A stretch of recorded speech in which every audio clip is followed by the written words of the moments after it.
Praise the Lord. Ave Maria. Thank you for joining me for the second part of Frame Your Mind with Faith. If you have not heard the first part, I will strongly recommend you to pause here and go through the link that I've shared with you for the first part so that you have a context to what we are going to do today.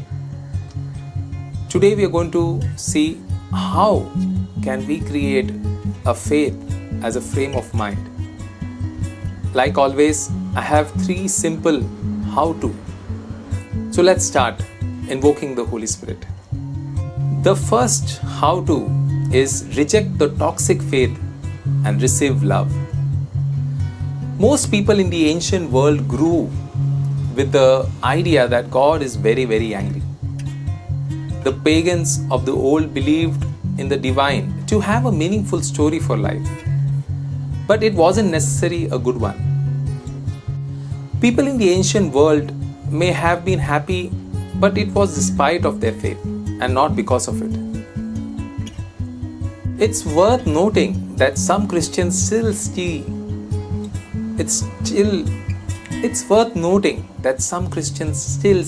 God in that way. They're doing it wrong. They think God's default nature is to be angry with us, and that if He loves us, it's because that is His job and not because He likes us or delights in us. Actually, we think He can't stand us. That kind of religion replaces healthy guilt with toxic shame, relationship with rules, love with fear. A person who approaches God that way will obey Him and even may get to heaven with God's grace, but he probably won't have anyone with him. And when he gets there, he will kick himself for living such a unnecessary and joyless life. The truth of the gospel is that you don't earn the love of God any more than an infant earns the love of its mother. In fact, the Bible says God makes it clear that He loves us even more than our mothers. Can woman forget her sucking baby?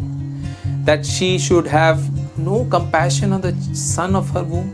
Even these may forget, yet I will not forget you. Like a good parent, God doesn't love you because of who you are, but because who He is. He can't help but love you. And you couldn't earn that love if you tried. If you think your sins make you unworthy of His love, it's an act worthy of Him. When you mess up, don't think of yourself as messed up. Think of yourself as a beloved child of God, whom He loved enough to die. What more could God do to prove that He loves you? I am not saying that obedience to God is unimportant.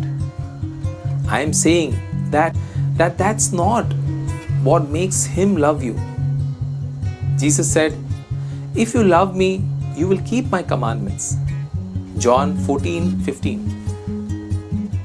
If I might sum up the condemned heresy of Jainism, it twisted these words to, "If you keep my commandments, I will love you." That's not what Jesus said. You aren't loved on a conditional love basis with God. That's not Christianity.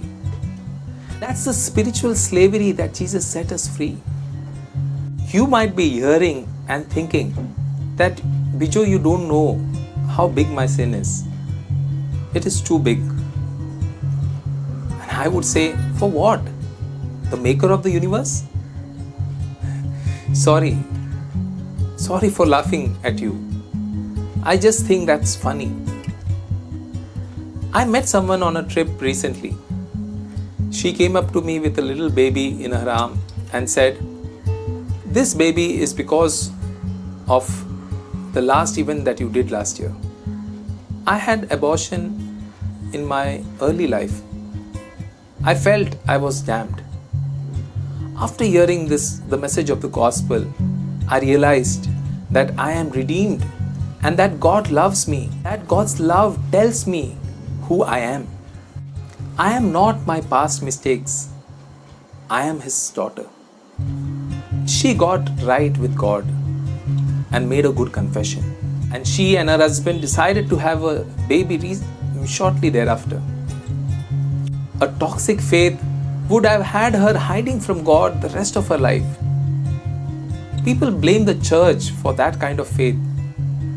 But I have rarely heard a condemning preacher yelling at people, it is the accuser of our brethren, the devil, whispering in our heart after we sin, especially if we dare to enter a church. But whatever be the source, removing this toxic is simple. It starts with me calling it out and recognizing it in your heart. When you see something that's making you miserable, reject it in your soul. And then practice resting in His love for you. I want you to do something very powerful that only takes a minute. I want you to do this every day. Take a deep breath, quiet your heart, and picture Jesus looking at you from the cross. He is not looking at the world, He is looking just at you. Zoom on His eyes as He lays down His life for you. What do they say to you? Do that right now for 60 seconds in total silence. I'm serious. Put down your book pen and do it. Don't speak. Just receive. Just let Him love you.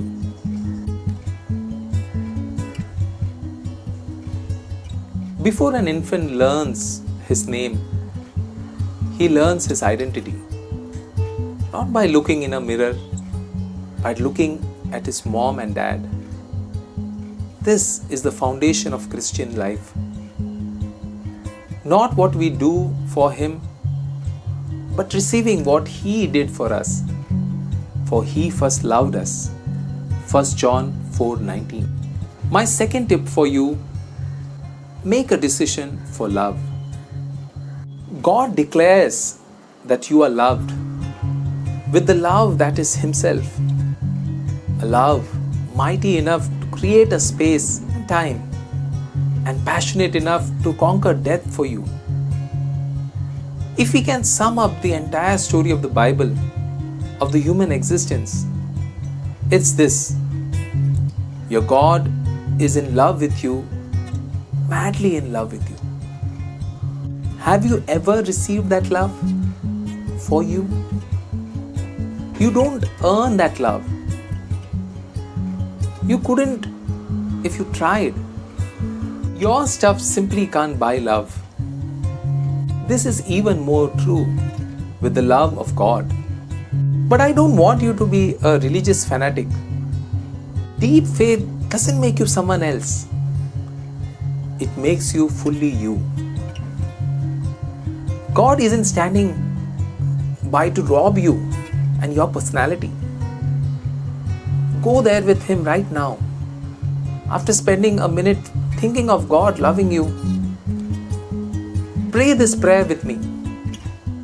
Pray it daily if you would like.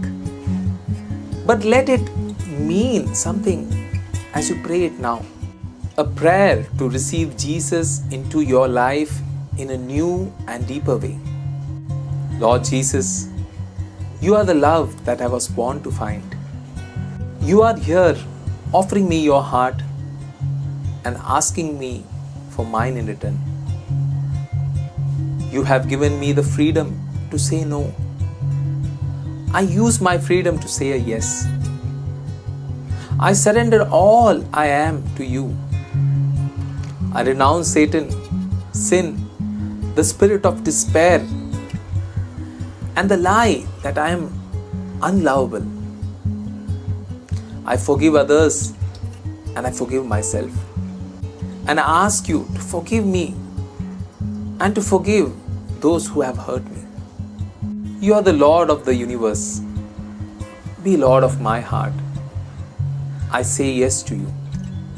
The third practical tip is to practice your faith. If someone is active at church, they will refer to themselves as a practicing Catholic.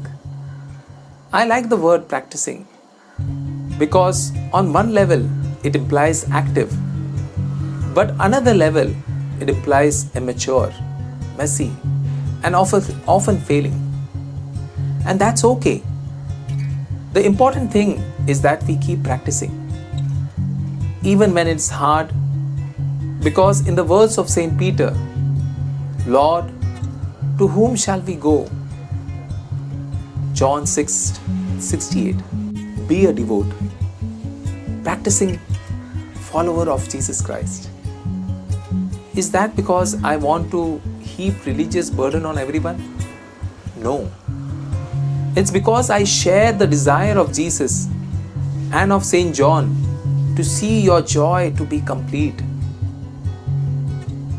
In other words, of Saint John Paul II, it is Jesus that you seek when you dream of happiness.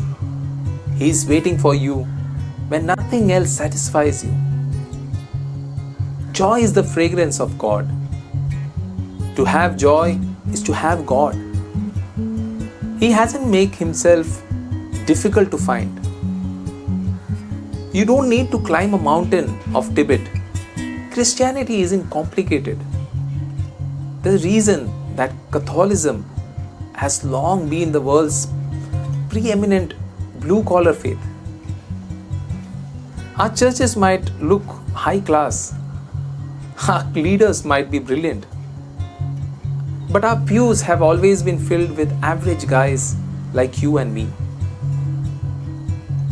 The halls of heaven will be filled with simple saints.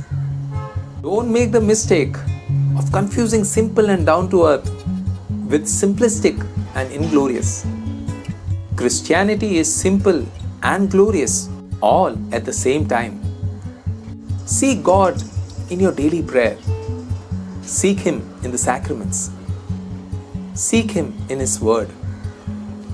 Seek Him in the community with other Christians. Seek Him in serving the poor, spiritually and materially. Seek Him by hanging holy things on your walls. The essence of Christianity is Christ. You will find Him in all those simple ways. And when you have Him, you have joy. The more you do all those things, you will create more space in your heart for joy Himself.